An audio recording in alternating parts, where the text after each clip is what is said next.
Hi everyone, it's Aaron from One to Great, and in this use case, I'm going to be taking 10 minutes max to go through an example integration we built from WorkSuite, a freelancer management tool, to Routable, a payment processing provider. We're going to start with some details around the project itself and then go straight into looking at the two make scenarios that enable this to happen. So in this use case, we're essentially exploring how WorkSuite within an onboarding workflow is going to send information to Routable in order to create payable vendors to collect bank and tax information so that by the time payment processing time comes around, that vendor is all set up and ready to be paid. Let's take a look at what we are integrating. So WorkSuite, Routable, and we use make.com to build this automation. And we use Airtable to store records since there are multiple make scenarios. Using this, we needed to have a database with unique identifiers to track and update. I'll get into that more in a second. What challenges did they face? Why was this project? Why did this come about? Well, a lot of manual data entry errors.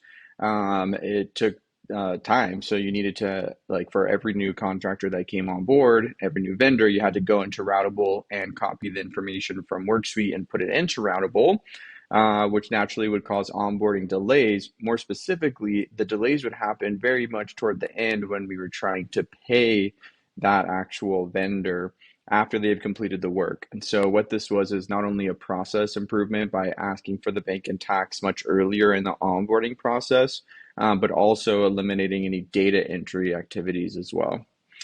The solution, automatic vendor Routable. So we use a webhook from Routable. We have the data going to Routable, and we actually, in the second half of this, I'll show you how we get data back from Routable into WorkSuite to update the payable status. So that the status updates are always in sync and the team that's in WorkSuite can view whether or not that person is payable. All right, how did we set this up? The trigger, we use Mailhook from make.com. Once again, WorkSuite did not have a particular API that can be triggered in an onboarding workflow stage itself. And so we created a custom notification, sent it to the Mailhook trigger in order to collect information that we needed about that particular vendor. Used APIs from both the Routable and the WorkSuite side to get more information about that person in WorkSuite, and then also to create the vendor in Routable. And we also have a backfeed to WorkSuite as well. So that's the big picture scope of what we did. What value did the customer get out of it? No longer needed to spend admin time typing in data between the two systems.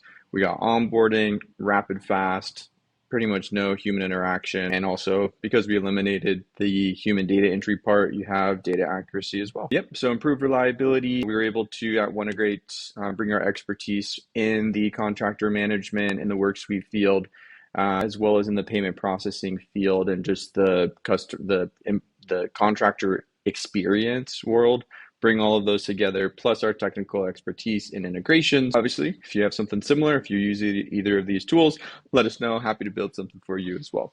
Let's go into the actual scenarios. Before I do, I want to give a shout out to Routable. We really, really enjoyed their APIs. It's very detailed, clean. The way that they have structured this allowed us to very quickly go in and build this a lot faster than it would be if another technology vendor didn't have API docs at Routable. So whoever from Routable built these API docs, round of applause, shout out to you, nice work. The endpoint that we used is the company. So within the company endpoint, we can choose between whether they are a vendor or whatever type of company, if they're a business, so if they have an EIN versus personal, just this SSN, social security number. So it allowed us to, we're using this and we're actually pulling that information from WorkSuite since we asked the contractor whether they're a business or an individual. And we're able to use that and pull that into Routable at the point that we create that person in Routable. Saying a lot of the word Routable a lot. So let's take a look. So in this case, this is when someone is being onboarded, it goes ahead and creates and invites that person to Routable. So once again, we use a mail hook that's attached to WorkSuite. So whenever this sends it to this email, We set the global variables. These are the API keys that we're using each time. And then we use regex to parse out the email contents and make sure that we can have details like first name, last name, email, answers to questions such as, are you a business or individual? And then we use Airtable to store some of this information so that we could call it later on for other scenarios. We obviously have our auth token authentication here, and we do get the Worksuite partner. We needed to get more details from them, so we use the Worksuite API.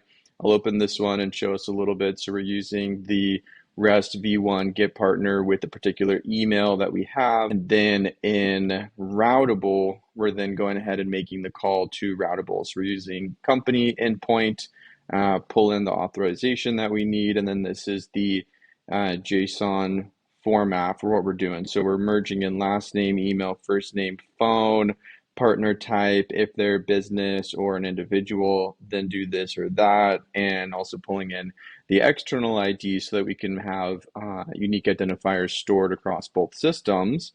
Once it's created, then we invite them. So cool that they exist in Routable, but the person actually needs to go to Routable and update their information, add their bank and tax information. And so this is where we initiate from Routable an email that goes to them to actually start working. And in Worksuite, we also give them instructions on what to do and how to follow it. So that also takes out some human manual work of having to explain to each new contractor exactly what you're doing. We're searching the records because we want to see if this person already exists in Routable or not. And so because we're storing this information in this database, we can actually see if they exist or not. And then we go back and we update Worksuite indicating that, hey, this person was invited to Routable to fill out their bank and tax.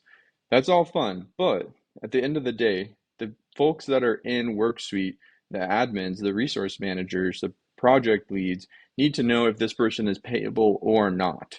Or the finance team needs to see if they're payable or not in order to make sure that we can actually pay them at the end of a project. And so this is a secondary integration that we've built, also initiated from a mail hook, except this time it goes from Routable over to Worksuite. And what we're doing is this mail hook is set up to, this mail hook receives an email with the details whenever a new contractor has completed their bank details setup. So yeah, we're essentially, once again, using a mail hook. The APIs didn't exist. That did not stop us. We were still able to do this. We're using the same concept before where we use regex to parse the information from the email, find exactly the email, get the Worksuite partner ID, understand what's going on there, and then find the record that matches it in Airtable. And then we call the Worksuite endpoint.